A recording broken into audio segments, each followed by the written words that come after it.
I'm the Irish guy, and well, this did not go well for me. That might have just been my most garbage, revolting, horrible predictions video that I have ever done. Premier League Game Week 2022 for me was dreadful. Absolutely rotten, stinking predictions. I smell of milk, toothpaste, dog food. Oh, it's so horribly grim, but come on. Surely Game Week 23 is going to go better for me. Surely. So here are my predictions. And if I don't get at least one correct scoreline, then I will squirt 4 bottles of Lucozade in my eye while singing a song about Mark Goldbridge. Right, let's go. Everton 1, Tottenham 1. Yeah, pretty simple. Everton and Tottenham are playing out a 1-1 draw, which, I mean, providing Luton lose away at Newcastle, means that yes. Oh yes, the Toffees will be out of the bottom 3, and I will be having a milk-free Monday. Oh, won't that be exciting and fun? Look, this was a 1-1 draw at Goodison Park in April, and I think it'll be more of the same, just a close, tight match, with Richarlison scoring against his former club, which will make the home crowd feel like they've just been forced to swallow a brick. But no, I reckon this will be a tight, pulsating 1-1 draw. Next, Brighton 1, Crystal Palace 1. This is obvious.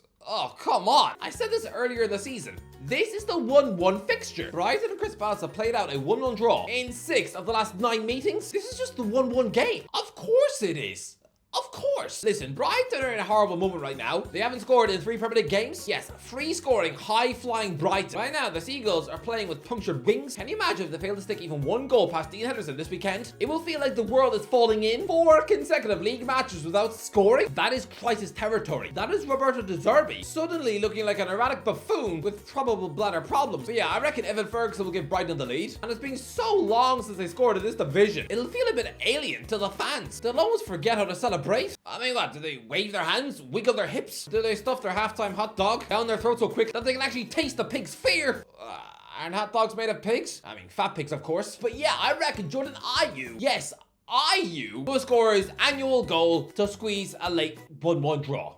Sorry, Gulls. Burnley 2, Fulham 1. Look, I have recently tipped Burnley to finish bottom of the league. Maybe I shouldn't be tipping them to beat Fulham. But again, this just seems like a very Fulham result. Whenever there is a truly terrible Premier League outfit, the club's bottom basement laughingstock joke, who everyone easily beats, oh, Fulham. Fulham were often the ones who give them points. I remember back in May 2006, Sunderland were bottom of the league, had not won a single home match all season long. So those home fans trudging into the Stadium Light for their final home game, after a season of utter misery and pain, they must have felt like helpless sheep on the way to a slaughterhouse. Or me on my way to see Mr. Popper's Penguins with my mum, but Sunderland somehow won 2-1. I will say this though. This was a rearranged fixture after the first game had been called off over Christmas after 20 minutes because the snow was too thick to play it. I mean, the goalie was practically building a snowman on the pitch. And guess what? Fulham were 1-0 up at the time. By rights, they should have been allowed to carry on that 1-0 lead into the next game, but they weren't, and they lost. So really, the snow did save Sunderland fans from going a whole season without a single home win. But similarly, 2 years later, Derby County, to this day, still the worst ever Premier League team to ever exist, finishing last on 11 pathetic points. Fulham failed to beat them in March, just a horrible 2-2 draw. And similarly, I can just see a Burnley win in my mind's eye. Bobby De Cordova gives Fulham an early lead, but Lyle Foster will smash in 2 quick-fire goals to raise the roof off the ground. Newcastle 3, Luton 0. Look, I know that little Luton Town are in a great moment right now. They're out of the relegation zone after absolutely stomping Brighton 4-0. And weirdly, their form is crazy. They've collected 10 points for the last available 15. And even in that one defeat, they were unlucky not to scrape a draw with Chelsea. Lads, me to beat Newcastle United, a team who are playing Champions League football this season, to flatten Luton 3-0 at St James's. Should not sound like a nutty, risky one, but how strange is it that Luton have not lost a match by more than 2 goals since August? This tiny little outfit, who everybody thought would be easily eaten with a spoon, they have competed in every match. They've only lost by 1 goal against West Ham, Fulham, Burnley, Tottenham, Man United, Arsenal, Man City and Chelsea. That sounds mental, crazily good. And I'm telling you, Chidozie Ogbeni is a superstar signing. There's a winger who, while at Limerick, failed a trial at Chelsea. I mean, I don't know what happened. 1 minute you're eating chicken wedges at the bus stop beside Ewell and making plans to get the shift at Molly's. The next, you're on a training pitch in West London, too nervous to make eye contact with Antonio Conte. But look, he's a massive threat on the wing and deserves a bigger move in the summer. I actually think he'd be a cheap quality buy for Newcastle. Sell Mickey Almiron to the Saudi Pro League. Sanction a £9 million deal for Ogbeni, someone who Luton just signed for free. He'd be a great Eddie Howe buy. But lads, I know it's bold, almost stupid, to think that Luton will lose a match by 3 goals when they haven't done so in 6 months, but so what? Aston Villa haven't lost a home match in nearly a year. Then Fabian Schär happened. I'm going to go for a 3-0 Newcastle win. Goals from Anthony Gordon, Sean Longstaff and Bruno Guimaraes. And I am so confident of the victory that if Newcastle do not beat Luton on Saturday, then I will wear a hat that is filled with hot porridge. That's just seconds out of the microwave.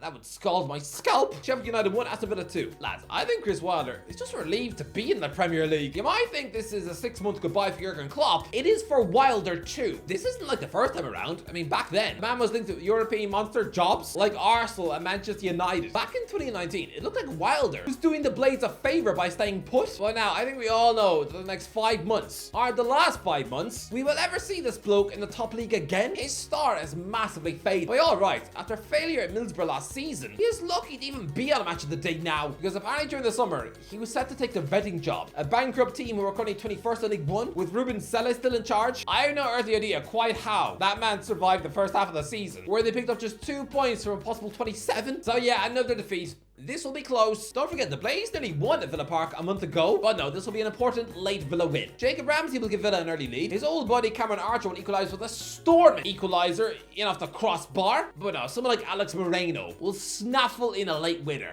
Next, Bournemouth 4, Nottingham Forest 0. Look, you might think this is absolutely bonkers to think that Nottingham Forest are going to be slaughtered in such a fashion, but why? When is everyone going to wake up and appreciate just how good Bournemouth are? Lads, last week, they played Swansea City in the FA Cup, and we're 5-0 up at half time. If Man City had done that, you'd be weeing all over your knees. I know the Cherries just lost 2 games in a row, but look at that form guide. Look at all the wins. Look at all the green. As if you just opened Snoop Dogg's fridge. So Nuno Santo, you should be quivering like a hypothermic sheep. I'm sorry, but the Cherries are going to absolutely batter you. And I'm going to make a deal. If Bournemouth don't score against Forest this weekend, if Santo oversees a clean sheet, then I will do my Monday recap sitting in a bin, a full bin, filled with leftover pizza and capu. Chelsea 2, Wolves 0. Look, Chelsea were absolutely embarrassed at Anfield, and the record against Wolves has been sloppy. Just 1 win in the last 7 meetings, but I'll still go with a routine, comfortable home win. It's Mauricio Pochettino versus Gary O'Neill. One has reached a Champions League final and coached Messi.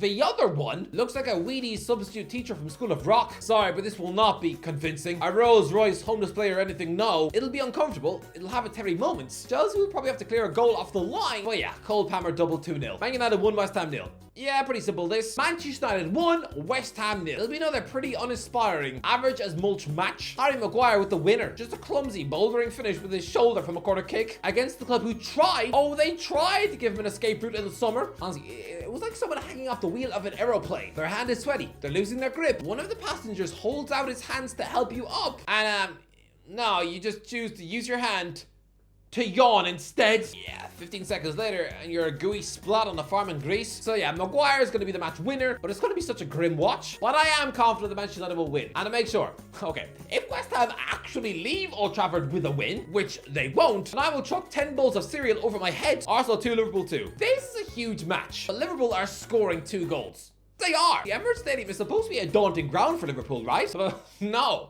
They score here with ease. They have netted at least 2 goals on their last 5 visits to this ground. Even last season when they lost, Arsenal have not actually kept a clean sheet at home against Liverpool since August 2015. Jurgen Klopp has never left the Emirates, having failed to see his team score, whether that was Borussia Dortmund or Liverpool. That is wild. So for anybody who thinks David Araya is keeping a clean sheet here, there is more chance of me giving birth to a penguin. Lads, if the Gunners do keep a clean sheet, then I will do an entire video wearing my grandma's lipstick, but I don't think Liverpool will win. I think this will just be like the hectic match before Christmas. Back and forth, both teams going for the win. And yeah, Gabriel Jesus with 2, Diogo Jota, and you know what? Connor Bradley scoring for Liverpool. I was going to say Darwin Núñez, but I'm rapidly losing any sort of faith in that man to do anything that... No! Núñez just seems like a cult hero, a fan favorite because he works hard, but he doesn't score. Not even penalties. So yeah, no. Great match, but 2-2. Brentford 1, Man City 4. Lads, this is going to be a real theme in the second half of the season. There's very rarely going to be a match where I don't tip Man City to absolutely win with ease. This is them in their peak state. They've got Kevin De Bruyne back. They're hunting down the league title, so yes, of course they're going to beat Brentford 4-1. If Man City don't win this match, I will jump into the sea. I bet it's cold in February. Anyway, that's the video. What do you think? Let me know. What are your predictions? Let me know in the comment section below. If you enjoyed the video, don't forget to like, share, and subscribe. And as always, I'll talk to you in a while.